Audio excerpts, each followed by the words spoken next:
दोस्तों नमस्कार। जब एक नवजात ने दुनिया में पहला कदम रखने की कोशिश की, तब उसे सहारा देने वाले हाथ गहरी नींद में सो रहे थे और वह मासूम इस क्रूर व्यवस्था की लापरवाही में डस्टबिन में गिरकर दम तोड़ गया।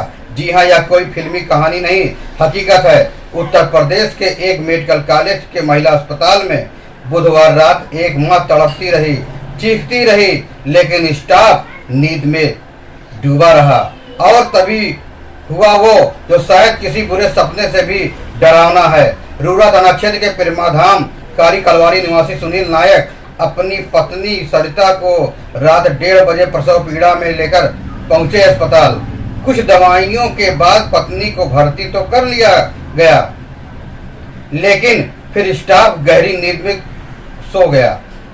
सरिता की मां ओमोती बार बार दरवाजा खटखटाती रही, मदद की गुहार लगाती रही, लेकिन अस्पताल के 2 कमरे में सो रहे कर्मियों ने एक बार भी दरवाजा नहीं खोला और फिर प्रसव हुआ। मगर अस्पताल के बिस्तर पर नहीं, उस गंदगी भरे डस्टबिन में जो बेड के ठीक पास रखा था। नवजात वहीं गिर पड़ा और कुछ घंटों के बाद उसने दम तोड़ दिया। मेडिकल कॉलेज प्रशासन ने आनंद फानंद में जांच कमेटी बनाई। 3 सदस्यीय टीम ने रिपोर्ट सौंप दी।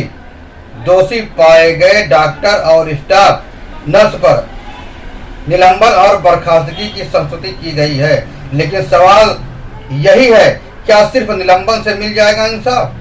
और कब तक ये लापरवाहियां मासूम जिंदगियों की कीमत पर होती रहेंगी? कभी सोचा है आपने, जिस पल एक माँ अपने बच्चे की पहली किलकारी सुनने का सपना देखती है, उस पल उसे डस्टबिन की खामोशी मिले, तो वो माँ किससे सवाल करे? क्या हमारे अस्पताल अब सिर्फ दीवारें बनकर रह गए हैं?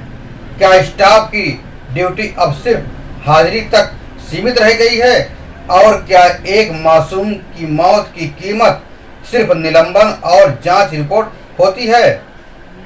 एक समाज की पहचान सिर्फ उसकी तरक्की से नहीं होती है, बल्कि उसके सिस्टम की संवेदनशीलता से होती है। और जब सिस्टम सो जाए तो इंसाफ भी करवटें बदलता रह जाता है।